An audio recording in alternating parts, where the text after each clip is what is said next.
আমি অমৃত বিজয়ী। এখানে উপস্থিত সমস্ত ছাত্রছাত্রী এবং বিচারক মণ্ডলীদের আমার শ্রদ্ধা জানিয়ে আমার বক্তব্যটি শুরু করছি। আমাকে যে বিষয়টি দেওয়া হয়েছে সেটি হলো নেতাজি সুভাষচন্দ্র বসু। 1886 সালের 23শে জানুয়ারি এই দিনই ভারতের বুকে এমন এক মহান বিপ্লবী জন্মগ্রহণ করেছিলেন, যিনি কিনা ভারতের জন্য অনেক আজাদির ফৌজ গঠন করেছিলেন ভারতের স্বাধীনতা বিপ্লবের জন্য। প্রথমে আমি তার সম্পর্কে একটি গল্প বলব। তিনি ভারতের স্বাধীনতা সংগ্রামের জন্য প্রথম বিশ্বযুদ্ধে জার্মানিতে গিয়েছিলেন হিটলারের সঙ্গে দেখা করতে। তিনি যখন বিমানবন্দরে নামলেন তখন এক হিটলার সেখানে এলেন। তিনি হাত বাড়িয়ে এবং নেতাজিকে বললেন, নিজেকে আহ্বান জানালেন, কিন্তু নেতাজি বললেন, আপনি যান, আমি এখানে হিটলারের সঙ্গে দেখা করতে এসেছি। তারপরে আরও একজন এলেন, তিনিও একই কাজ করলেন। নেতাজি আবার বাধা দিলেন, বলেন, আসল হিটলারকে পাঠান। এরপর আরও একজন এলেন, তারপর আরও একজন। শেষে হিটলার অবাক হয়ে এসে বললেন, হে মহান মানুষ, আপনি কি করে জানতে পারলেন যে তারা হিটলার নয়? তিনি তখন বললেন যে হিটলার নিজে আগে হাত বাড়াবেন না।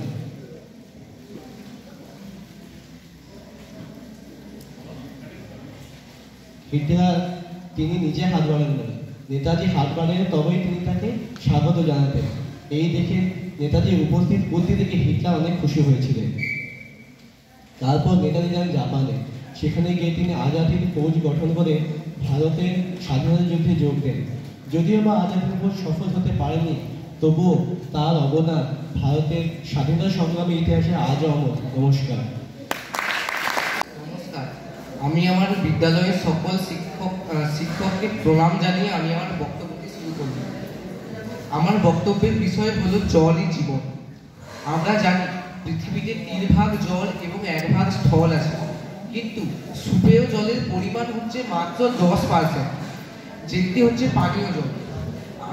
এখন বর্তমান আধুনিকতার যুগে জল খুবই প্রচুর পরিমাণে মানুষ ব্যবহার করছে, যার ফলে ভবিষ্যতে আমাদের জলের সমস্যা দেখা যেতে পারে। এখন এই সুপেয় জল দিয়ে কাপড় কাচা, এমনকি জল সেচও করা হচ্ছে। এর ফলে জল দূষণ হচ্ছে, জলের কীটনাশক মিশে গিয়ে সেই সুপেয় জল আর সুপেয় থাকছে না। তো আমাদের ভবিষ্যতে জলের অসুবিধা হতে পারে। এই জন্য আমাদেরকে পদক্ষেপ নিতে হবে জল বাঁচানোর জন্য। নমস্কার। আমাকে যে বিষয়টি দেওয়া হয়েছে সেটা হলো ঈশ্বরচন্দ্র বিদ্যাসাগর। ঈশ্বরচন্দ্র বিদ্যাসাগর ছিলেন বঙ্গদেশের এক মহান লেখক।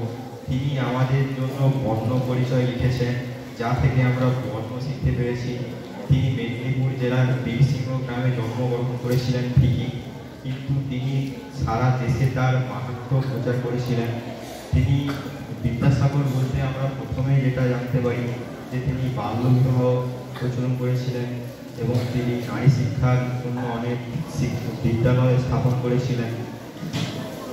তিনি বিদ্যাসাগর উপাধি পেয়েছিলেন। তিনি বিদ্যাসাগর। নমস্কার। বিদ্যালয়ের সকল ছাত্রছাত্রী এবং শিক্ষকদের প্রণাম জানাই এবং যাজকদের জন্য সম্মান রাখি। আমার বক্তব্য হচ্ছে, যদি আমি গাছ হতাম তাহলে আমি মানুষদের বুঝিয়ে দিতাম যে মানুষের সবথেকে বড় বন্ধুই আমি মানুষদের অক্সিজেন দিয়ে সাহায্য করি এবং কার্বন ডাই অক্সাইড শোষণ করে পরিবেশকে দূষিত হাত থেকে বাঁচাই। কিন্তু মানুষ একবারও ভেবে দেখে না, আমাকে কাটার সময় যখন আমাকে তারা কাটে কোনো দয়াও দেখায় না এবং আমার আত্মীয়দেরও তারা মেরে ফেলে। এভাবেই মানুষ তার নিজেরই ক্ষতি করছে। নমস্কার। বক্তব্যটি শুরু করছি।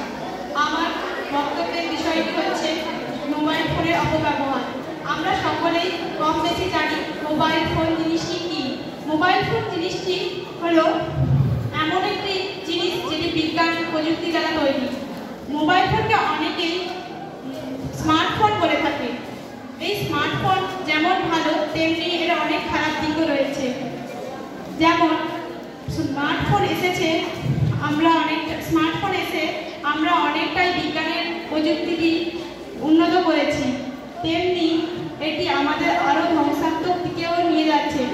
অত্যাধিক ব্যবহারে, যেমন ছেলেমেয়েরা বেশি ব্যবহারের ফলে পড়াশোনার বদলে এটার পিছনেই পড়ে থাকে। আর এখন মাঠ দেখলে খুবই ফাঁকা লাগে, কারণ এখন কেউ আর মাঠে ক্রিকেট ফুটবল খেলে না, কেবলমাত্র ফোনে ফ্রি ফায়ার, পাবজি ইত্যাদি খেলে। আর এটি খুবই খারাপ জিনিস, কারণ এটি নতুন প্রজন্মের জন্য খুবই খারাপ, কারণ মোবাইল ফোন ব্যবহারে এদের মানসিক ও শারীরিক চাপ পড়ে, যার ফলে নতুন প্রজন্মের ওপর চাপের সৃষ্টি হয়। আর এটি শিক্ষাক্ষেত্রের জন্য খুবই খারাপ। যদি এটি সঠিকভাবে ব্যবহার করা হয় তাহলে অবশ্যই এটি একটি আশীর্বাদ থাকবে, কিন্তু যদি এটি অসৎ পথ হিসেবে ব্যবহার করা হয় তাহলে এটি একটি অভিশাপে পরিণত হবে। তাই আমাদের সচেতন থাকতে হবে এবং অন্যকেও সচেতন করতে হবে। নমস্কার, আমি এই বলে আমার ক্ষুদ্র বক্তব্যটি শেষ করলাম। এখানে উপস্থিত ছোট ছোট ভাই বোনদের শ্রদ্ধা এবং স্যারদের প্রণাম জানিয়ে আমি আমার বক্তব্য শুরু করছি। আজ আমার বক্তব্যের বিষয় বাল্যবিবাহ একটি সামাজিক ব্যাধি। বর্তমান সমাজে বাল্যবিবাহ একটি বিশাল বড় অভিশাপ। বর্তমান সমাজে খুব ছোট ছোট ছেলে মেয়েদের বিয়ে দিয়ে দেওয়া হচ্ছে, ফলে ছোট ছোট ছেলে মেয়েদের বিভিন্ন ধরনের শারীরিক সমস্যারও সৃষ্টি হচ্ছে। এছাড়াও বর্তমান সমাজের শিক্ষাও ব্যাহত হচ্ছে। আমাদের উচিত বাল্যবিবাহ বন্ধ করে ওদের পড়াশোনা চালিয়ে যাওয়া। এই রাজা রামমোহন রায় এবং বিদ্যাসাগর এই বিষয়ে আমাদের অনেক সচেতন করে গেছেন। আমরাও চাই যাতে ছোট ছোট ছেলে মেয়েদের তাড়াতাড়ি বিবাহ না দিয়ে তাদেরকে পড়াশুনো করাতে। বর্তমান সমাজ তাই বলেছে 18 বছর বয়সের পরই মেয়েদের বিয়ে দেওয়া উচিত। আমাদেরও উচিত মেয়েদের পড়াশুনো সঠিকভাবে চালিয়ে গিয়ে তাদেরকে সঠিক পথ দেখানো। নমস্কার, এই বলে আমি আমার ক্ষুদ্র বক্তব্যটি শেষ করব। আমার সকল শিক্ষক শিক্ষিকা এবং বিচারক মণ্ডলী এবং আমার ছোট ভাই বোন এবং তাদের আমাদের প্রণাম জানিয়ে আমি আমার বক্তব্যটি বলে শোনাচ্ছি। আমার বক্তব্যের বিষয় হলো কন্যাশ্রী প্রকল্প। আমরা জানি আমাদের বর্তমানে কন্যাশ্রী প্রকল্প সরকার চালু করেছেন, যাতে খুবই দরিদ্র পরিবারের মেয়েরা পড়াশোনা করতে পারে।